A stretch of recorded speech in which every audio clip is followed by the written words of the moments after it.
नमस्कार। मैं doctor H N व्यास, सह आचार्य समाजशास्त्र विभाग, माणिक्यलाल वर्मा राजकीय महाविद्यालय भीलवाड़ा। पिछले दिनों अपन बातचीत कर रहे थे कि समाजशास्त्र में किस प्रकार उपकल्पनाएं, सिद्धांत निर्माण इत्यादि के बारे में बातचीत की थी अपन ने। और आज अपन जो बात कर रहे हैं उससे पहले भी अपन ने scientific method of social science के बारे में अपन ने अध्ययन किया था। उसी के कंटिन्यूशन में आज अपन देखेंगे कि अवधारणाएं, रचनाएं और चर, है ना, कंसेप्ट एंड वेरिएबल्स क्या चीज़ है। उसके अंतर्गत अपन सबसे पहले अवधारणा द कंसेप्ट के बारे में आज अध्ययन करेंगे। अनुसंधानकर्ता इस विचार से प्रारंभ करता है कि उसे क्या अध्ययन करना, कि जब अनुसंधानकर्ता अपने किसी अध्ययन के बारे में सोचता है तो सबसे पहले अध्ययन में क्या करना है इस बात का उसे जानकारी होना आवश्यक है। कभी कभी वह मौजूद अमूर्त सिद्धांत से कोई सूत्र ले लेता है तथा कभी वह मूर्त जगत में स्वयं ये समझने हेतु अवलोकन करता है कि लोग किसी मामले पर क्या सोचते हैं। यह कहा जा सकता है कि समाजशास्त्रियों सहित कभी सभी समाज वैज्ञानिक दो स्तरों पर कार्य करते हैं।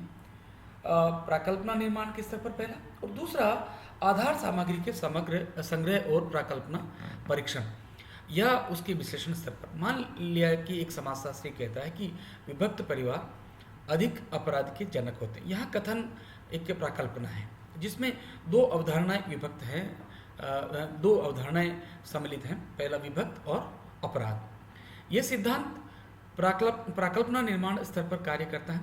इस स्तर पर कार्य करने का अर्थ है अवधारणाओं और निर्माण का प्रयोग करना तथा उससे संबंधित कथन करना, किंतु प्राकल्पना परीक्षण के लिए आधार सामग्री संग्रह करना, भिन्न स्तर पर कार्य करना, इस स्तर पर रचना स्तर पर न होकर अवलोकन स्तर पर कार्य करना होता है। तो अब सबसे पहले हम बातचीत करेंगे कि अवधारणा क्या है। तो अवधारणा एक ऐसा शब्द है जो इस प्रकार से बनाया एवं परिभाषित किया जाता है उसे अवलोकन संभव है। यह एक विचार है जिसे शब्दों में अभिव्यक्त किया जाना है। इनमें शब्द और परिभाषा घटनाओं से संभावित या काल्पनिक गुणधर्मों को बताते हैं। अवधारणाएं कभी कभी स्पष्ट, मूर्त और ठोस रूप से दिखाई पड़ती हैं, किंतु कभी कभी वे स्पष्ट नहीं होती है। उदाहरणार्थ, हम सभी ये समझते हैं कि कुछ वस्तुएं उठाने में बहुत हल्की होती है लेकिन कुछ बहुत भारी होती है।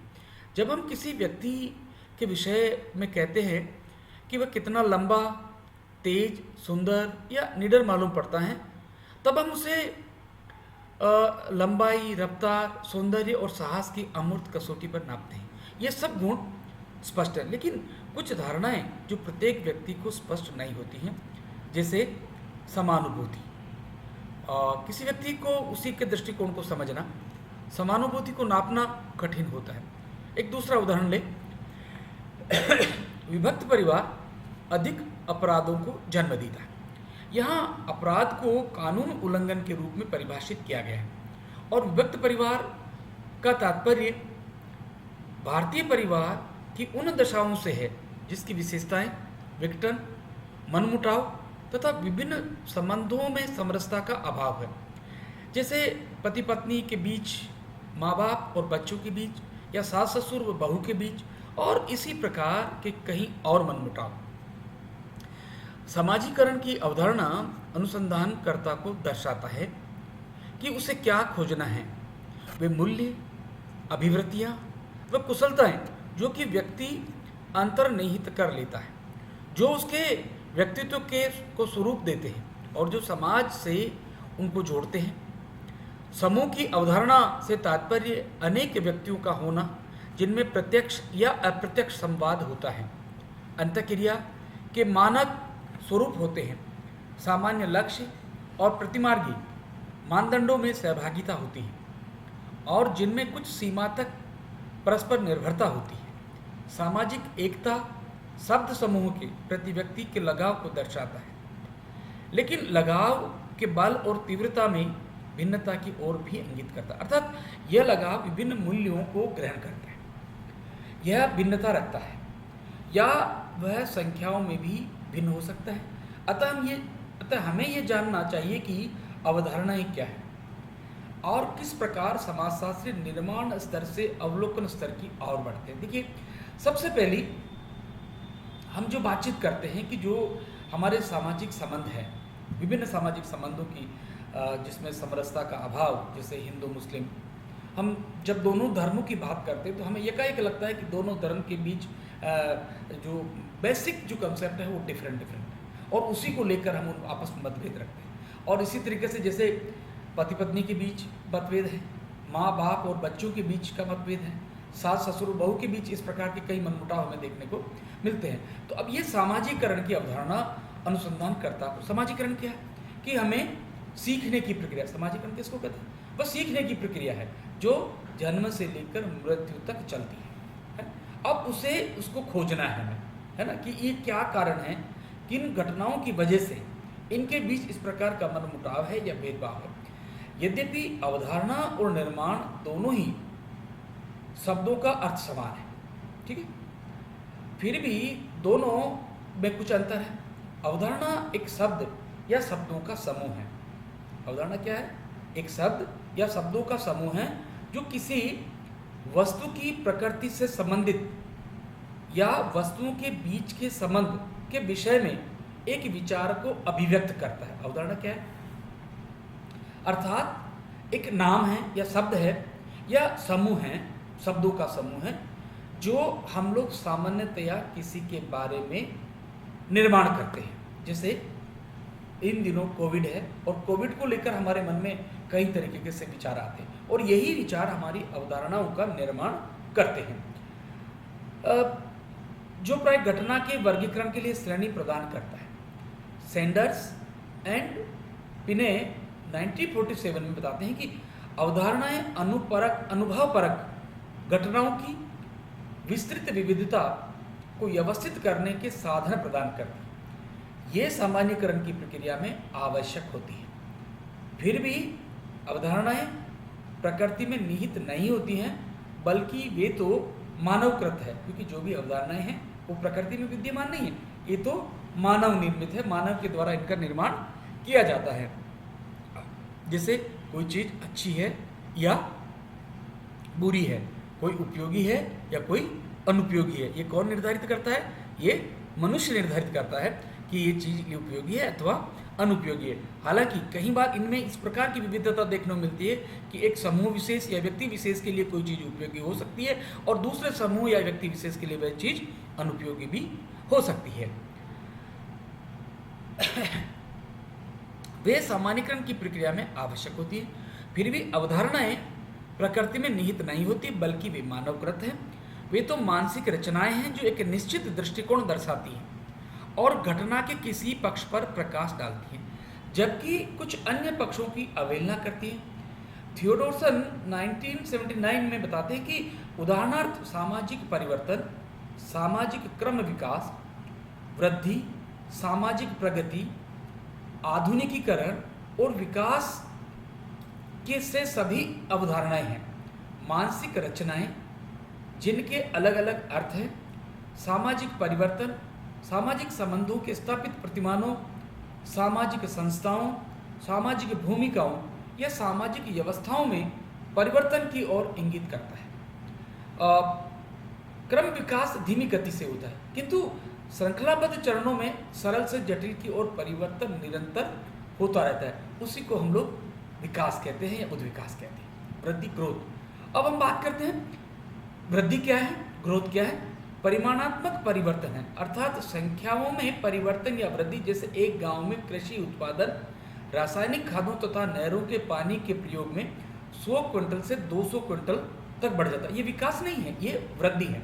इसी तरीके से जो हमारी जनसंख्या है, वो भारत की जनसंख्या 2011 में जो थी उसकी तुलना में 2011 में थी, जो 2021 में आकर ऐसा अनुमान है कि ये 1 अरब 36 करोड़ के आसपास होने की संभावना है। तो ये जनसंख्या वृद्धि है।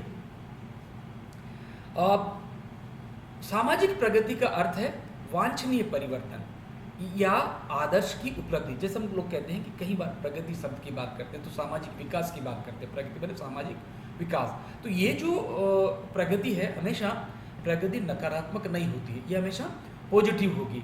तो जो सामाजिक विकास में जो घटनाएं हैं वो समाज को विकास की तरफ ले जाती हो, वही हमारी सामाजिक प्रगति है। तो ये जो प्रगति क्या है, वांछनीय परिवर्तन या आदर्शों में उपलब्धि है। आधुनिकीकरण का अर्थ है विज्ञान एवं प्रौद्योगिकी के तत्वों को समाहित कर उनके आधार पर परिवर्तन या तर्क संगत आधार पर परिवर्तन। विकास गुणात्मक परिवर्तन होता है, जैसे साक्षरता में वृद्धि, निर्धनता में कमी, रोजगार व आय में वृद्धि। तो ये क्या है, हमारा कौन सा, ये गुणात्मक विकास है। इसी प्रकार व्यक्तित्व, परिवार, विवाह, समूह, बाल अपराध,